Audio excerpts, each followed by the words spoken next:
నిజంగా మనల్ని ఇగ్నోర్ చేసే వాళ్ళ కోసం మనం ఆలోచించి, వాళ్ళు మనతో మాట్లాడట్లేదేంటి అని అనుకోవడం కంటే, వాళ్ళు మనల్ని ఇగ్నోర్ చేస్తున్నట్టు మనం కూడా వాళ్ళని ఇగ్నోర్ చేస్తే సగం దరిద్రం పోతది. ఎందుకు చెప్తున్నానో లాస్ట్‌కి చెప్తాలే గానీ, మా మోనగాడికి జనవరి 1కి కొన్న డ్రెస్ అనమాట వేశాను. వీడియో అయితే తీయలేదులెండి. కొన్ని ఫోటోస్ అయితే తీశాను. అవి లాస్ట్‌లో యాడ్ చేస్తాను. అసలకి ఇంత బావుందంటే ఈ డ్రెస్, దీని కాస్ట్ తెలిస్తే షాక్ అవుతారు. 2,000 అనమాట ఈ డ్రెస్. అసలు చున్నీ వచ్చింది. చాలా బావుంది. వేసుకున్న ఫస్ట్ డే 1 అవర్‌లో డ్రెస్ అయితే చించేసుకుంది. అంటే తను చించుకోలేదంట. వాళ్ళ చెల్లి పట్టి లాగిందంట.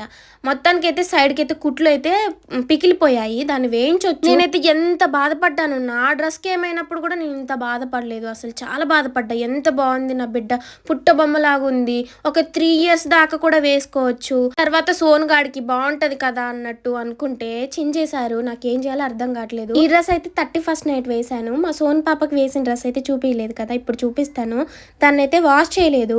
ఇంకా ఈ బట్టలు ఉతికేటప్పుడు అది కనపడలేదు, అందుకే ఇంక ఉతకలేదు. వీటినైతే చక్కగా ఉతికేసి కంఫర్ట్ పెట్టాను. బాగున్నాయి. చాలా మంది అడుగుతారు, పిల్లల డ్రెస్సులు బాగుంటాయి సిస్టర్, మీ పిల్లలు కూడా మస్తు క్యూట్గా ఉంటారని చాలా మంది అంటూ ఉంటారు. అలా అన్నప్పుడు ఒక తల్లిగా నేను ఎంత హ్యాపీగా ఫీల్ అవుతాను తెలుసా, నా పిల్లలు చక్కగా ఉంటారు అని. స్టార్టింగ్లో చెప్పాను కదా, మనల్ని పట్టించుకోని వాళ్ళ కోసం మనం ఎఫర్ట్స్ పెట్టి మొత్తం మనకే మనం టైం వేస్ట్ చేసుకోవడం కంటే, మనం కూడా మనల్ని వాళ్ళు ఎలా లైట్ తీసుకుంటున్నారో వాళ్ళని కూడా మనం అలా లైట్ తీసుకుంటే సగం దరిద్రం పోతుంది. నా లైఫ్లో ట్రూగా ఉన్న ఫ్రెండ్స్ ఇద్దరే, రోషిని, ఉమాప్రియ. వాళ్ళు నన్ను ఎంత బాగా చూసుకున్నారంటే ఎక్కడ కూడా నన్ను మోసం చేయలేదు. కానీ ఆఫ్టర్ మ్యారేజ్ తర్వాత అన్ని రిలేషన్స్, ఫ్రెండ్షిప్ అయినా ఏ రిలేషన్ అయినా నన్ను మోసం చేస్తున్నారు.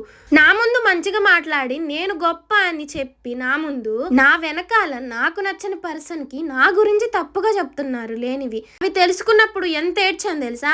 అంత ఏడ్చి అంత జరిగినా కూడా సర్లే పోనీలే మనోళ్ళే కదా అని ఎక్స్క్యూజ్ చేశా.